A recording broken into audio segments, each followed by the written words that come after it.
ধৈর্য। আর এই ধৈর্যটাই আজকে ছাত্র জীবনে খুব অভাব দেখা দিচ্ছে। আর একটা জিনিস কেন জানো, এখন স্টুডেন্টরা একটা সফলতার রাস্তা দেখতে পাচ্ছে না, বা জীবনে একটা জায়গার পর খুব কনফিউজ হয়ে যাচ্ছে। অনেকের মুখে আমি এই প্রশ্নটা শুনেছি বা এই কথাটা শুনেছি যে স্যার, আমি এটা নিয়ে পড়তে চাইনি, ভুল করে আমি ভর্তি হয়েছি, এখন আর আমার ভালো লাগছে না।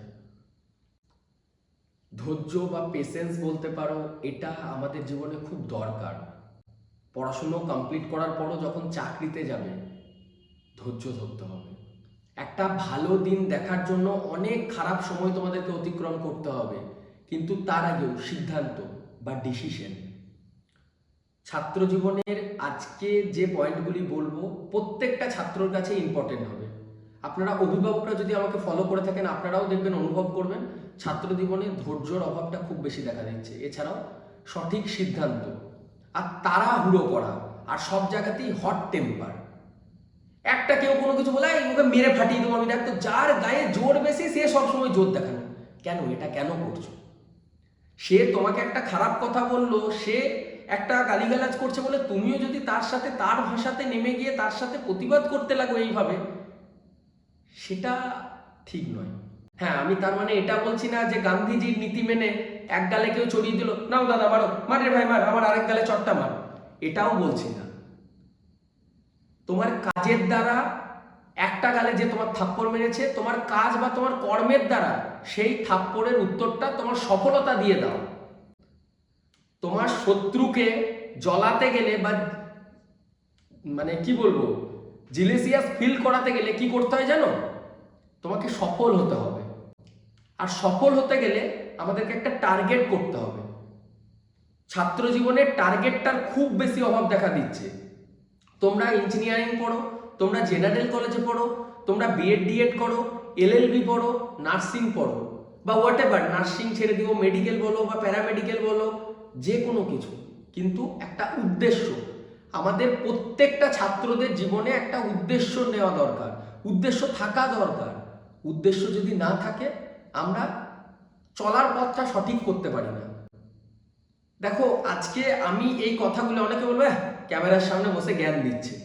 দেখো, জ্ঞান দেওয়া নয়, আজকে আমি যে এই কথাগুলি বলতে পারছি, সবসময় জানবে যে মানুষটা নিজে সেই টাইমটাকে ওভারকাম করে এসছে, সেই মানুষটাই কিন্তু সেই কষ্ট বা সেই অনুভূতিগুলি এক্সপ্লেন করতে পারে বা বলতে পারে মানুষকে। আমি অনেক খারাপ টাইম, অনেক কষ্টের টাইম জীবনে পার করে এসেছি। আমি চাই না আমার মতো কোনো স্টুডেন্টরা এতটা কষ্ট পাক, এতটা স্ট্রাগল করুক। তারা এখন থেকেই যদি লাইফটাকে সঠিক রাস্তায় নিয়ে যায়, সঠিক দিশা দেখিয়ে কেউ একজন তাদেরকে গাইড করে, তাহলে তাদেরকে আর এই দিশা ভ্রষ্ট হতে হবে না। তারাও জীবনে তাড়াতাড়ি সফল হবে। যে পড়াশোনাটা তাদের জন্য সঠিক, সেই সঠিক উদ্দেশ্য নিয়ে তারা পড়াশোনা করতে পারবে এবং ডিপ্রেশনের শিকার হবে না। রিলেশনশিপ একটা খুব বড় সমস্যা আজকের দিনে। মূলত যে সমস্ত স্টুডেন্টরা মেসে থাকে বা বাইরে থাকে, সেটা ছেলে বলো বা মেয়ে বলো, হঠাৎ করে জীবনে একজনের আগমন ঘটা আর তারপর সেই জীবনের সব কিছু হয়ে যাওয়া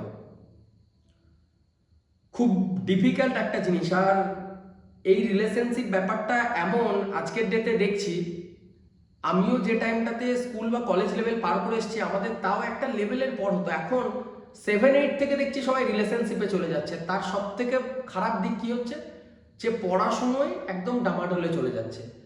বাবা মারা কিছু বলতে গেলেই একটাই ভয়, ছেলে বা মেয়ে আমার সুসাইড করতে যাচ্ছে।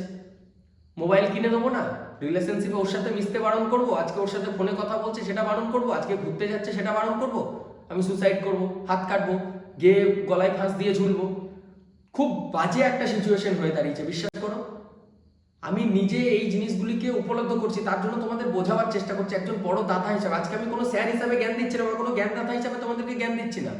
তোমাদেরকে বুঝতে হবে, আজকে ছাত্র জীবনে যদি তুমি একটা জায়গায় যেতে চাও, তুমি একটা লক্ষ্য স্থির করো যে আমি আজকে ডিপ্লোমা পড়ছো বা বিটেক পড়ছো বা জেনারেল কলেজে আছো, আজ থেকে 2 বছর পর বা 3 বছর পর আমি এই বর্ধমান ইউনিভার্সিটি কমপ্লিট করে ব্যাচেলার অফ আর্টসটা কমপ্লিট করার পর আমি নিজেকে কোন জায়গায় দেখতে চাই, আমি কি করব, কি করব, এই প্রশ্নটা নিজের মধ্যে জাগাও। এটা জাগাতে হবে তোমাদেরকে, ছাত্র সমাজকে জেগে উঠতে হবে, আমাদেরকে সচেতন হতে হবে। আর আপনাদের অভিভাবকদের বলবো, ছেলে বা মেয়ের সাথে একটু বন্ধুত্ব সুলভ আচরণ করুন, তাদের সাথে বন্ধুর মতো মিশুন।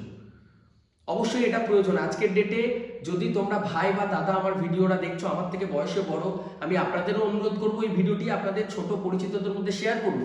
তোমরা ভাইরা বা বোনেরা যদি আমার এই ভিডিওটা দেখো, তোমাদের নিজেদের লাইফেও হয়তো তোমরা কোনো না কোনো রিলেশনশিপে আছো, বা কোনো হয়তো রিলেশনশিপে নেই, খুব ভালো একজন বন্ধু আছে, কিন্তু ভালো বন্ধু কাকে বলবে যে তোমাকে সফল হতে সাহায্য করবে?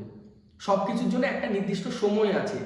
আজকে যে বান্ধবী বা যে বন্ধুর জন্য তুমি টাইমটা ওয়েস্ট করছো, সেই বান্ধবী বা বন্ধু কিন্তু লাইফে খুব তাড়াতাড়ি, রিলেশনশিপে দুজনের মধ্যে একজন সব থেকে বেশি কষ্ট পায়, আর একজন অপরকে একজনকে ছেড়ে যাবেই, সেটা আজ না হলেও কাল। খুব রিয়ার, 100টার মধ্যে। আমি নিজের লাইফের রিলেশন নিয়ে বলতে পারি, আমি অস্বীকার করার কিছু না। আজকে দেখো আমি টিচার হয়েছি, আজকে আমি ম্যাচুরিটি এসেছে, কিন্তু আমিও ভুলটা করেছি। কারণ একটাই কারণ, আমাকে বোঝাবার মতো কেউ ছিল না। কিন্তু তোমাদের কাছে, তোমাদেরকে বোঝাবার জন্য এই কৃষ্ণদার মতো একটা দাদা আছে। তোমাদের লাইফে সঠিক দিশা দেখাবার জন্য আজকে how can I help you YouTube চ্যানেলের মতো একটা চ্যানেল আছে। কলেজ কমপ্লিট করে চাকরি পাচ্ছ না, তার জন্য চাকরি দেওয়ার জন্য এডুকেট স্কিল একাডেমি আছে। কিন্তু আমার টাইম ছিল না, তার জন্য আমি এই সবগুলিকে তৈরি করেছি। আমি চাই না আমি যে কষ্টের দিনগুলি পার করেছি আমার বাংলার ছেলেমেয়েরা সেটাকে পার করুক। আমি চাই সেই প্রত্যেকটা ভাই বোন জীবনে একটা সঠিক রাস্তা দেখুক। আর প্রত্যেকটা স্টুডেন্টকে বলবো, একটু ধৈর্যশীল হও। হট টেম্পার মেজাজটাকে চেঞ্জ করতে হবে, এই অ্যাটিটিউডটাকে, হট টেম্পার অ্যাটিটিউডটাকে চেঞ্জ করতে হবে।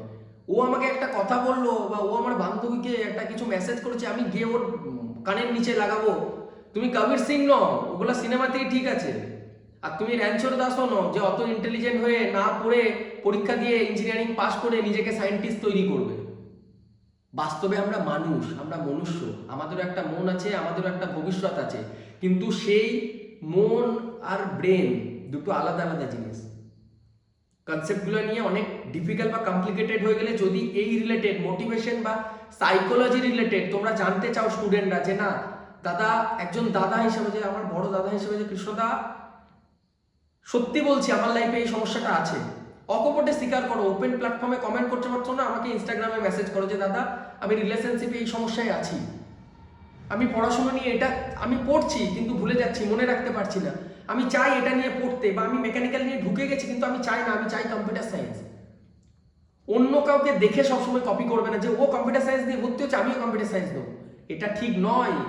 এটা হচ্ছে সঠিক সিদ্ধান্ত নেওয়ার অভাব, ডিসিশন মেকিং এর প্রবলেম। আমাদের নিজেদের লাইফেও এমন কোনো সিচুয়েশন চলে আসে আমরা বুঝতে পারি না কি করব। এগুলির জন্য অনেকটা নিজেকে ম্যাচুরিটি আনতে হবে, নিজেকে লজিক্যালি ভাবতে হবে যে যেটা আমি করছি। সবসময় লাইফে মনে রাখবে, যে কাজটা তুমি করছো সেই কাজটা যদি সবার সামনে জোর গলায় তুমি বলতে পারো, তাহলে সেই কাজটা সঠিক। কিন্তু যদি তোমাকে সেই কাজটা করার পরও কাউরির কাছ থেকে লুকাতে হয়, লুকিয়ে লুকিয়ে কাজটা করতে হয়, গিল্টি ফিল হয়, তাহলে সেই কাজটা অসৎ কাজ, সেটা খারাপ কাজ, সেটা ভালো কাজ নয়। এটা জেনে রাখো। স্মোকিং, ড্রিঙ্কিং, অ্যাড আমরা সব জায়গাতেই দেখছি যে smoking injure to health, drinking শরীরের পক্ষে ক্ষতিকারক। কিন্তু তারপরও ছাত্র সমাজ আজকে এই স্মোক আর ড্রিঙ্কিং এর জন্য চলে যাচ্ছে। তোমরা জানলে অবাক হবে, আমার এটা অস্বীকার করতে কোনো জায়গা নেই। আমার ইঞ্জিনিয়ারিং কলেজেও কোনো বন্ধু বলতে পারবে না যে কৃষ্ণ ঘোষ কাউরির বার্থডে পার্টিতে বা কোনো টাইম ড্রিঙ্ক করেছে। আমরা ইউটিউবাররা যখন ফ্যান ফেস্টে যাই, সেই টাইমে ফ্রি ড্রিঙ্ক অফার করা হয়, অনেক সময় অনেক পার্টি থাকে, কিন্তু আজ পর্যন্ত আমি ফ্রিতে পেলেও কোনোদিন ড্রিঙ্ক করি না। আমি অন ক্যামেরায় এসে কেন এই কথাগুলি বলছি, একটাই উদ্দেশ্য, আমি কিন্তু হোস্টেলে বা মেসে ছিলাম। আজকে যদি আমি এই কথাটা মিথ্যা বলি, আমার সাথে যারা হোস্টেলে ছিল, আমার সাথে যারা মেসে ছিল, 3 বছর ডিপ্লোমা কাটিয়েছি, তারপর বিটেকে কাটিয়েছি, তারাও কিন্তু জানে। আমি কোম্পানিতেও কাটিয়ে এসেছি, তারাও আমার সাথে, অনেকেই আমার ভিডিওটা দেখে, আমার সহ কর্মী বলতে পারো, আমার সহপক্ষী বলতে পারো, যারা আমার সাথে একই ক্লাসে পড়েছে। আমি তোমাদেরকেও চাই যে জীবনে ড্রিঙ্ক করলেই যে এই যে একটা ব্রেকআপ হচ্ছে বা একজনের সাথে বিচ্ছেদ হচ্ছে, ভাই আমার লাইফ শেষ হয়ে গেল, ভাই বিশ্বাস করো আমাকে ছেড়ে চলে গেল, ভাই আমি ওকে ছাড়া থাকতে পারবো না, ভাই আমি হাত কেটে ফেলবো, আমি গলায় দড়ি নেবো, আমি বাঁচতে পারছি না, এই জিনিসগুলোকে স্টপ করতে হবে। কন্ট্রোল ইওর ইমোশন, ইমোশনটাকে কন্ট্রোল করতে হবে। ইমোশনটাকে যদি তুমি কন্ট্রোল না করতে পারো, লাইফে এগিয়ে যেতে পারবে না। একটা টাইম আমার জোশ টক্সের ভিডিওটা যদি তোমরা দেখো, বুঝতে পারবে আমি কেন আজকে এই কথাগুলি বলছি। আজকে আমি নিজেকে যে জায়গায় নিয়ে এসেছি, যে জায়গায় এসে আমি তোমাদের সামনে এই কথাগুলি বলতে পারছি, সেই জায়গায় আনার জন্য আমাকে অনেকটা বছর টাইম লেগেছে। কিন্তু একটাই আমার জীবনে অভাব ছিল, আমাকে কেউ গাইড করার জন্য ছিল না। তোমাদেরকে গাইড করার জন্য হাজারো একটা ইউটিউব চ্যানেল আছে, ইউটিউবার না থাকলেও এই দাদা তোমাদের জন্য আছে, এই কৃষ্ণ স্যার তোমাদের জন্য আছে। লাইফটাকে এতটা কমপ্লিকেটেড করে ফেলো না, আর জীবনের একটা উদ্দেশ্য নাও, ধৈর্য ধরো, লাইফে ধৈর্য ধরতে হবে, পেশেন্সটাকে রাখতে হবে, আর হট টেম্পার হওয়াটাকে কন্ট্রোল করতে হবে। কেউ কোনো কিছু বলছে, খারাপ বলছে, সেটাকে শোনো, তোমার সফলতার একটা চাবিকাঠি দাও, সেই সফলতা দিয়ে তাদের মুখটাকে বন্ধ করো। তাদের মুখে তালা লাগাবার একমাত্র চাবি তোমার সফলতা। তুমি যেদিন সাকসেস হবে, তোমার সাকসেস দেখে তারা জ্বলবে, আর সেদিন ভাববে যে না সত্যি এই সৌরভকে ভাই বললাম এর দ্বারা হবে না, সেটা করে দেখালো, এটা কি করে করলো, সত্যি ভাববার আছে। তোমাকে দেখে যাতে অন্য কেউ অনুপ্রাণিত হয় সেটার ওপর কাজ করো। আজকের ভিডিওর যে টপিকগুলো শর্টের মধ্যে আলোচনা করলাম, যদি তোমাদের লাইফে ভালো লাগে বা তোমরা যদি আমার এই পুরো ভিডিওটা শেষ পর্যন্ত দেখলে, তোমাদেরকে ধন্যবাদ এতটা সময় দিয়ে আমার ভিডিও দেখার জন্য। আমার ভিডিও বা আমার কথা যদি তোমাদের জীবনে এতটুকু প্রভাব ফেলে, তোমাদের জীবন পরিবর্তনের দিকে যদি এতটুকু ভ্যালুয়েবল মনে হয়, তাহলে একটা লাইক বা ওই যে থামস আপ বাটনটাতে টাচ করে দিয়ে যাও, হিট করো আর সাবস্ক্রাইব করে দাও। আর হ্যাঁ, কমেন্ট করে জানাতে পারো এই রিলেটেড কি তোমরা আরও ভিডিও দেখতে চাও, স্টুডেন্টদের কি প্রয়োজন এই ধরনের মোটিভেশন বা বাস্তব জীবন সম্পর্কে এই ভিডিও, অবশ্যই কমেন্ট করে জানাবে। তোমরা যদি কমেন্ট করো আমি এই ধরনের ভিডিও আরও বানাবো।